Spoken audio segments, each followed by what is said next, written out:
everybody, Michelle here in Northern Illinois, Zone 5. I am so excited. The winter greens have started to arrive. So if you caught our video last week on foraging for winter pots, we went around and we foraged a whole bunch of stuff that you could actually gather and collect from your yard. Now, there are so many different greens out there, and here at the Garden Center, we go through a lot of greens because not only do we sell the bundles, but we host a lot of classes where we use a lot of different greens. Today, I thought I would take you through my top 10 favorites, and then I have 2 bonus ones at the end. So let's go through and talk about my favorite top 10 greens to put in my porch pots. So before we get going, I thought I'd show you what I made out of what we foraged in the yard. Now, I didn't use any of the flowers. I'm saving that for another project, but I did use all of the greens that I picked, and I used the teasel that you can see we painted red, and I used the pine cones that we got because they had time to dry and open up a little bit. Now, I made these all in a 24-inch window box, so just a basic plastic window box. We lined the bottom with sand, and then we just got the sand wet, and then we just inserted everything into the sand. You could do dirt too, but for us, the sand is easier to clean out at the end. We put these 4 that we just made into our Christmas walk.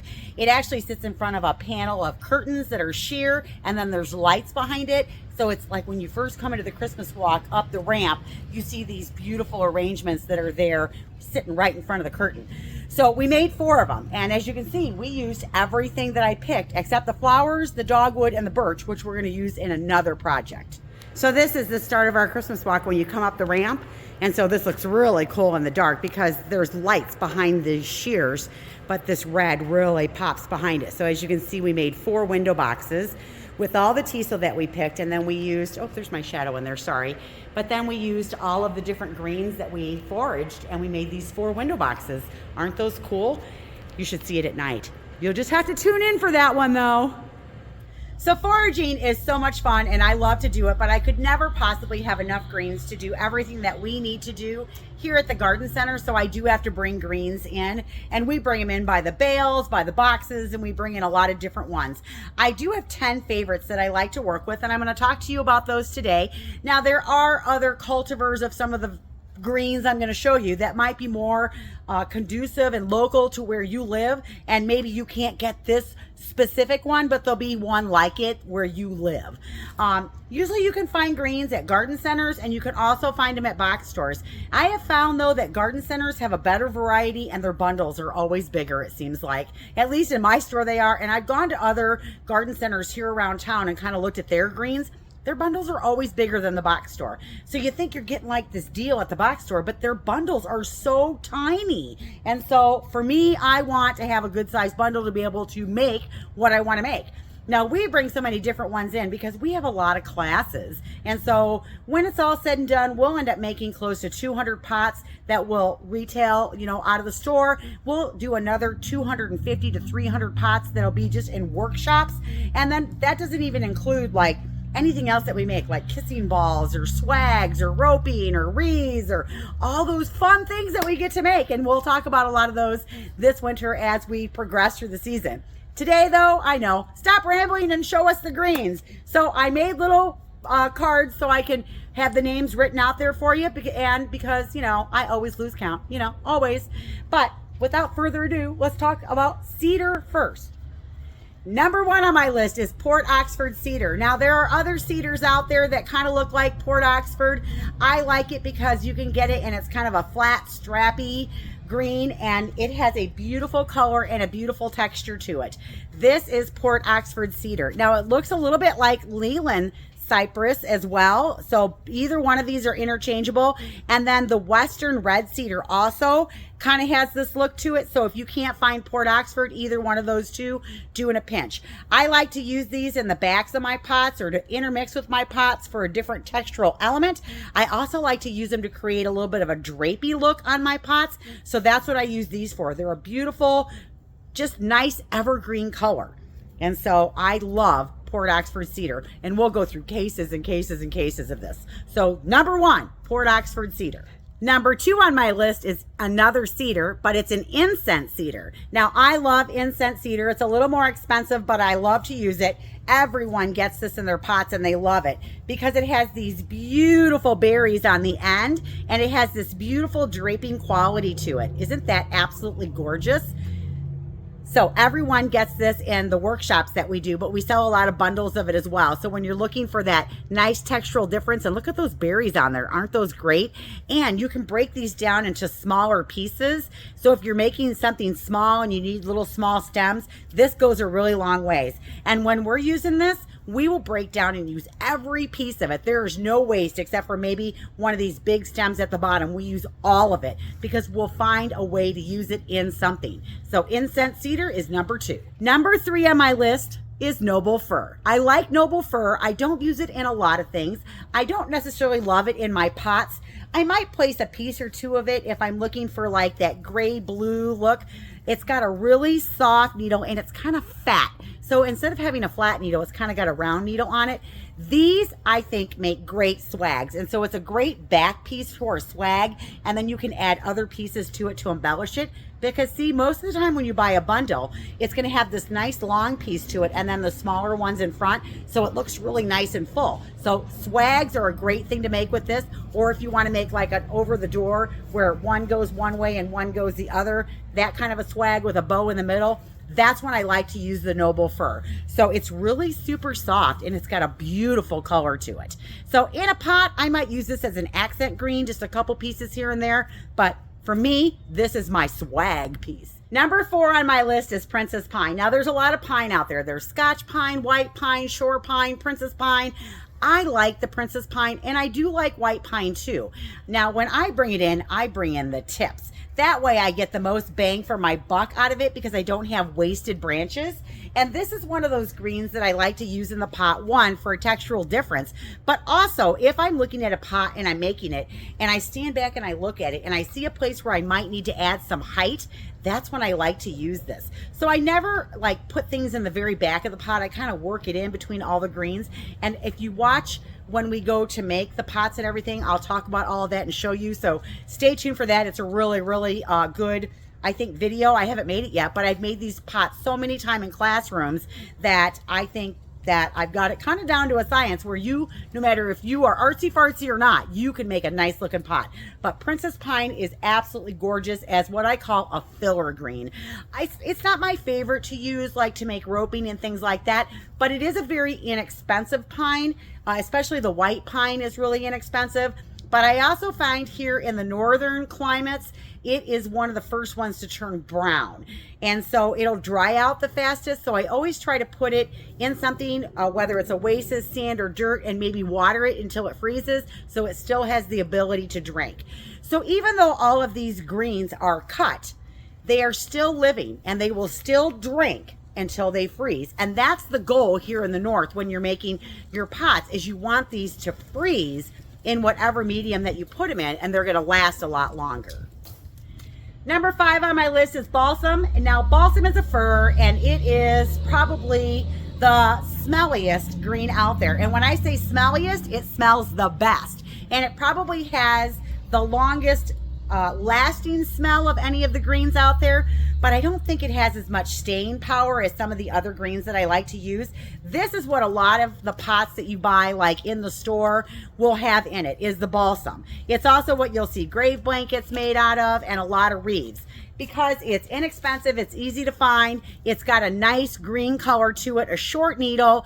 But what I find with balsam is if it's in any kind of heat whatsoever, if it's not drinking, it sheds. And so that's the one thing I don't like about it. But I do use it as a little bit of a filler. But I really like a different green that I'm going to talk about even better than this one that's got serious staying power up here in the north.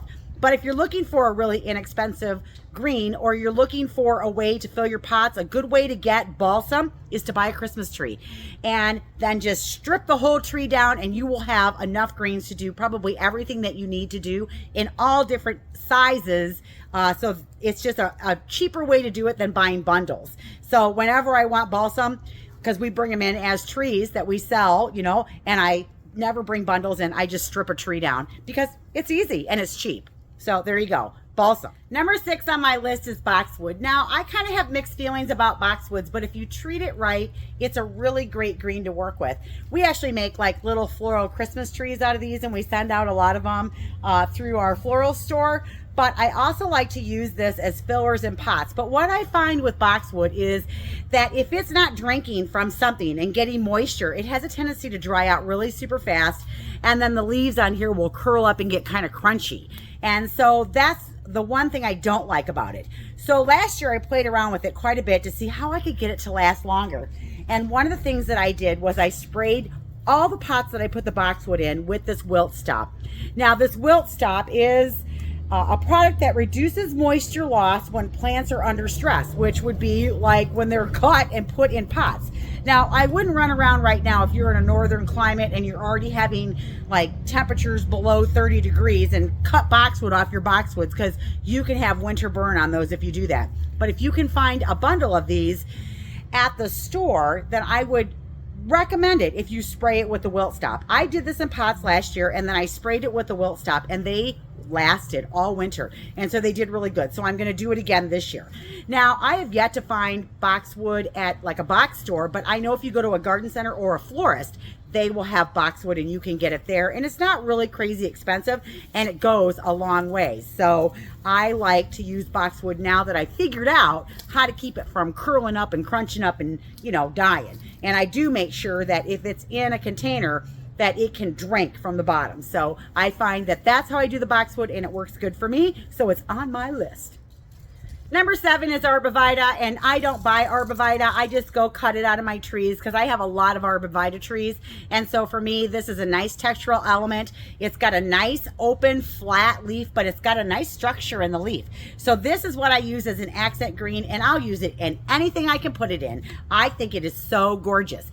And there's gold Arbovita that you can use as well. I don't have any of those. I just have the green, and these are I have some emerald giants, and I have some emerald green and some green giants, and that's what I cut my Arbovita off. For me, this is a great filler green to use as a textural element in anything that I'm making. So I won't make anything with all Arbovita, but I'll add pieces of it in to give it visual interest, weight, and texture. So I do really like Arbovita.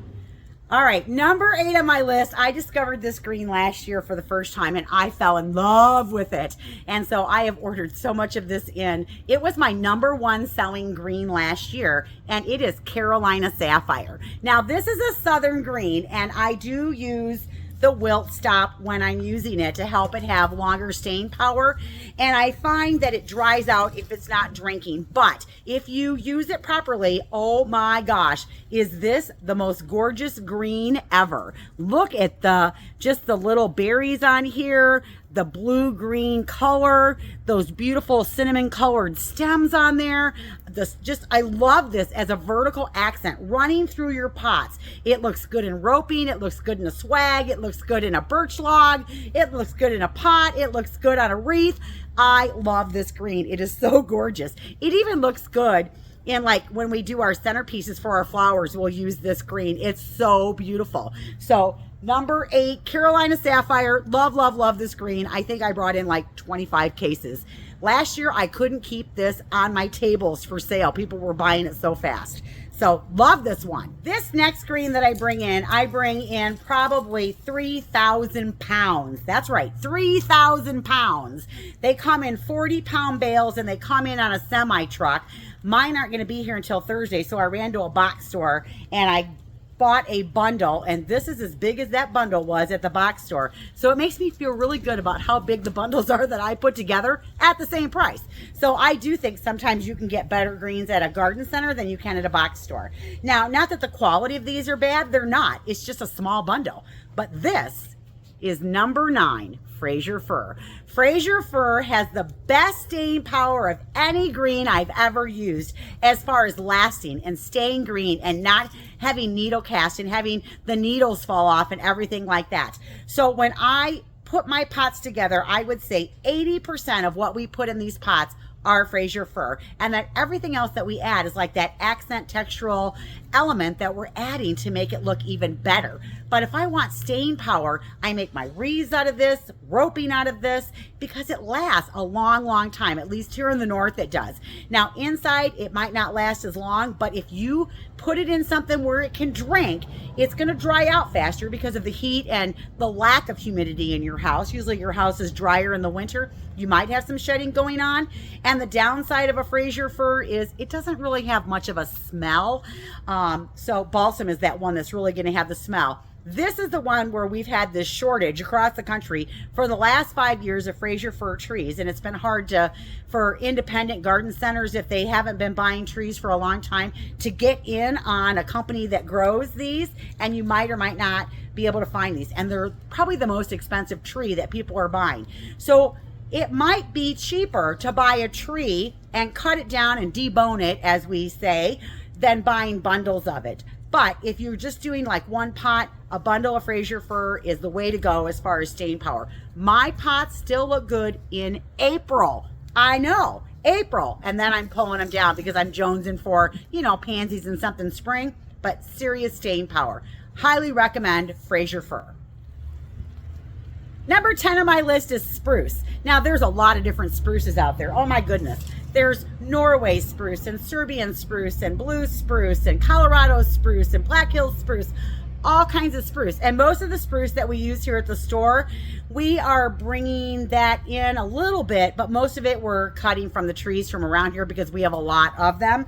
So for example, this is a short needled spruce here, and this is a Black Hills spruce. So it's got a nice short soft needle, and I like the structure of it. It's got a nice green, but again, we're using this as an accent green, not a main green.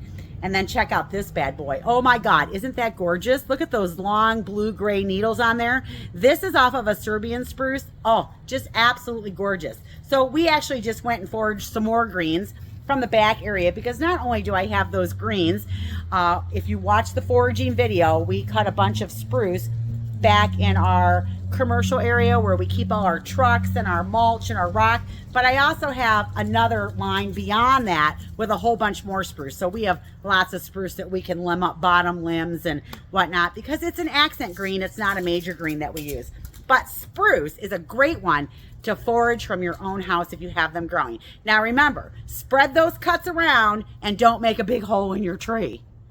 All right, bonus number 1, you'd probably have to get this from a florist. And in the north, you do have to use the wilt stop on it. I experimented with this last year in the pots right outside the entrance to the store, and it lasted, oh my gosh, they lasted all winter long. Now, I didn't even use this product. I actually used regular seeded eucalyptus. Okay, and eucalyptus is beautiful. It's got these long elongated leaves on them, and what I found was, even with the spray, the leaves kind of did curl up and crunch, but it took it a little bit to do that. So by January, they were kind of crunching up. So this year, I ordered a product called Naked Eucalyptus. Check it out. Isn't that gorgeous? So there's no leaves on this to curl up and crunch. This is just the berry. Isn't that gorgeous? I can't wait to use this. I ordered 3 cases. And so we are going to be doing a waterfall style pot as one of our classes this year. And this beautiful naked eucalyptus is going to go in this. And I've also got some corporate pots and some pots outside the store and some pots at my house that I'm going to be using this beautiful green in. Now, I will be spraying it with the wilt stop so that I can control that and make it last all winter. But last year, the berry part of the eucalyptus, it was still in there when we pulled the pots apart at the end of March. So we're doing it again this year. So if you can find this, awesome. And you might be able to just call your florist and order it up. Now, I'm not going to say it's cheap because I did pay a little bit for it, but to me, it's well worth it to have this textural element in there. I think this is beautiful. So I love it. All right, my last bonus is also one that you have to get from a florist. I know, but they're so gorgeous and they're so worth using. And you do have to use the wilt stop again. So the last one that I like to use, and again, I did test this last year in my pots before I even thought about using it in a class or talking about it on this video. And that is, are you ready? Bonus number 2, Southern Magnolia. Isn't this gorgeous? You gotta love the glossy green on one side and that beautiful flat tanny brown on the other side. Oh my goodness, this is beautiful. And again, I'm going to be using this in my waterfall style class. It's also going to be in my pots at my house, and I'm going to use it in some pots around the store. I'm also going to use it for centerpieces, and it's going to be absolutely gorgeous. Now, one of the things that we make sure that we do, especially up here in the north, and if you're in the south, you definitely need to do this, is you have to water this stuff. Because again, just because it's cut doesn't mean it won't drink. It will drink, and the longer it can drink, the better and the longer it's going to last. Now here, you know, we're going to start doing classes. Can you believe it? Like, what's today? Tuesday? On Saturday is my very first class because people want to have classes. Our open house is always the weekend before Thanksgiving. And so first class is this weekend. And then we have classes every weekend for the next 3 weeks, and we'll be doing classes like mad. So I'll show you a bunch of different styles of how we're doing different things and some fun things that you can do. And maybe it just gives you some ideas of something different to do, but I can't wait to do them. It's going to be so fun. So those are my top 10 with my 2 bonus greens. Hopefully you found one that you love. And again, you might find a variation of what I just showed you where you live, because you know some greens are regional, and like cedar, I ship that in. That's shipped in from the West Coast. We aren't growing cedar around here. So go to your garden center and look around and find things that you love. Watch some videos and find a style that you like so that you can put a pot together that you will just totally fall in love with. Okay, so there you have it. All of my favorite greens that I like to use. And yes, I will show you how to use them in the next coming weeks, so stay tuned for that. I hope you enjoyed our video today. Thank you so much for watching. And if you made it this far in the video, thank you so much. And if you haven't subscribed, please do so. Leave your comments below, share with your friends, hit that I think it's the notification button so that you know when our videos come out. Right now, we're putting them out on Tuesdays and Thursdays. So again, I'm Michelle. Thanks for watching. Keep on gardening or making pots because it's winter time, and we'll see you in the next video. Bye, everybody.